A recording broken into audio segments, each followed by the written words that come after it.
Donald Trump has just made a pretty significant post on Truth Social. I'm just going to read the whole thing. Based on the lack of respect that China has shown to the world markets, I am hereby raising the tariff charged to China by the United States to 125% effective immediately. At some point, hopefully in the near future, China will realize that the days of ripping off the USA and other countries is no longer sustainable or acceptable.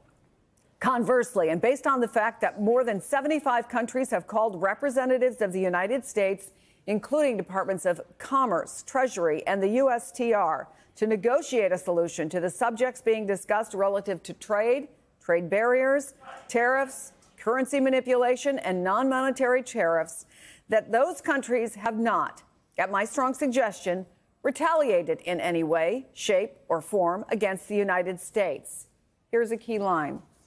I have authorized a 90-day pause and a substantially lowered reciprocal tariff during this period of 10%, also effective immediately. Thank you for your attention to this matter. Do you see, Ryan Nobles, the hand of any pressure of folks on the Hill where you are in this announcement? Listen, Chris, there's definitely a lot of angst up here on Capitol Hill about the form and fashion in which these tariffs have been delivered. But we have seen Republicans, at least publicly, tell us that they're willing to give the president some time to see this through. But privately, behind the scenes, we know that they are getting phone calls from constituents that are really worried about their 401ks. They're getting calls from constituents who own small businesses who are worried about the impacts of these tariffs. The volume of this concern just seems to be increasing by the day. So that message, we are told, is being relayed to the White House with a degree of urgency.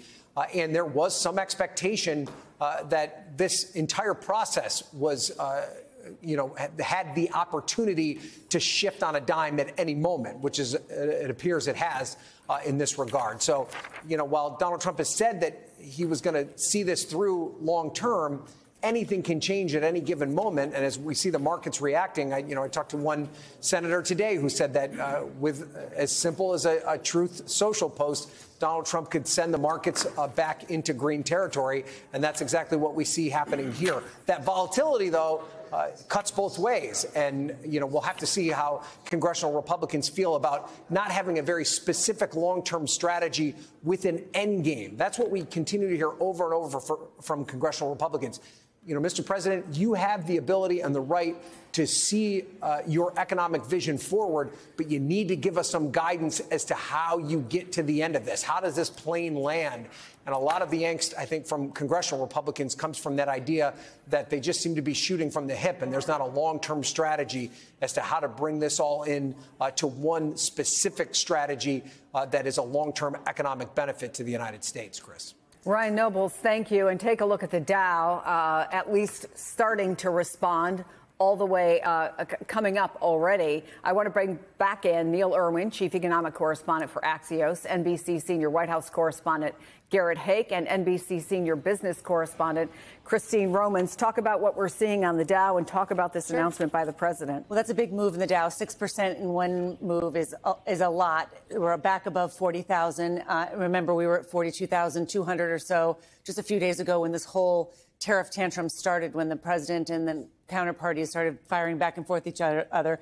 Look, this is the president saying in his Truth Social post that the 75 countries who came up to him and kissed his, as you know, what he said yesterday, that he's going to give them a break for 90 days while they work through all of these things. China, though, he's really putting the screws to China and actually adding to the amount, the tariff amount on China. So talking about saying that China has showed a lack of respect to the world's market. So he's picking 75 countries they'll continue to work with. Clearly, Wall Street likes the sound of that. They don't love the trade war. What are we, Garrett, to make of this decision by the president and the timing of it? Well, look, it's an extraordinary reversal from the president, who's been saying for days he wouldn't do exactly this.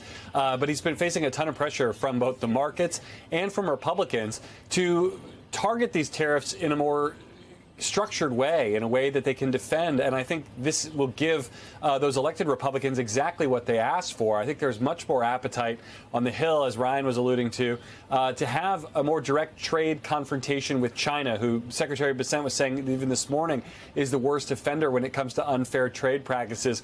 But to let some of these other countries, many of whom we have trade treaties with or trade deals with, or including some negotiated by President Trump, essentially off the hook, and to not have a global trade war on all fronts at all times with allies and adversaries alike. Clearly, the market likes it.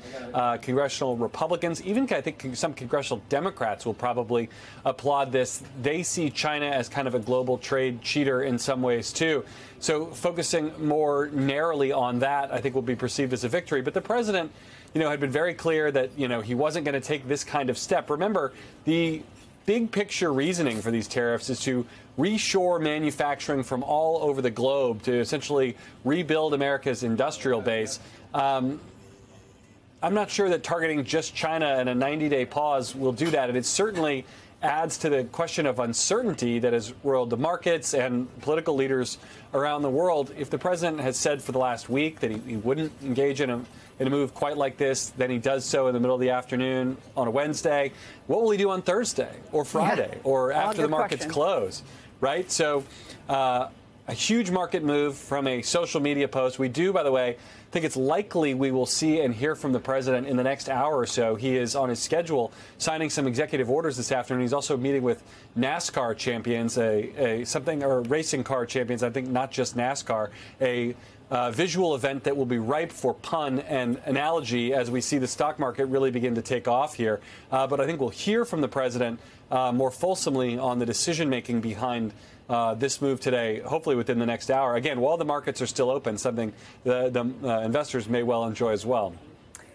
Christine, I'm told you have to run, but you wanted to make a point about this 10% I'm effective. at the end. I've authorized a 90-day pause. That's what Wall Street really, really loves here, is the pause there. And a substantially lowered reciprocal tariff during this period of 10%. Remember, there was all of that discussion about just how they figured out 46% for one country, 43 for another, 20 this and that. And there were a lot of questions about the formula, just how exactly they got to that. It looks like they're lowering all of those to 10% for right now. So it's that same reciprocal tariff, and then going through from there, they'll do the negotiations. Well, thank you for that. Neil, let me ask you for your take on this. And I think it's worth pointing out, we don't know, and maybe we'll hear from the president later today about why he decided to make this decision. He at least says at the top of this that he's been getting a lot of calls from people talking about, different things. He had sort of hinted at that yesterday, and last night talked about getting his arse kicked.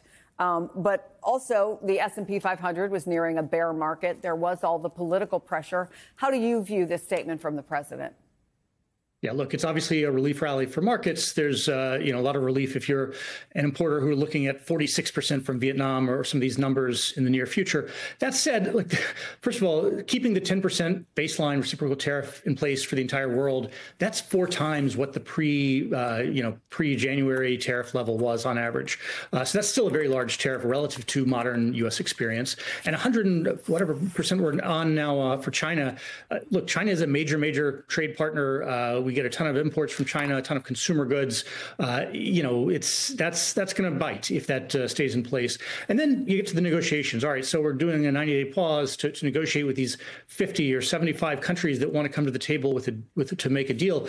How does that actually work? That's a lot of different countries. The U.S. has not laid out specific asks. Remember, they did this kind of crude arithmetic, this crude formula to come up with the reciprocal tariffs to begin with. So it's not like we have a list of, we want this on non-tariff barriers, this tax on this or that. There's not a specific list that the U.S. is starting with to negotiate from. So how any kind of productive negotiations happen in the next 90 days with all these different countries at once, I'm a little skeptical of. That said, for good reason, there's a big relief rally on Wall Street right now, because the worst outcomes of everything getting more expensive all at once seems to be off the table for at least 90 days.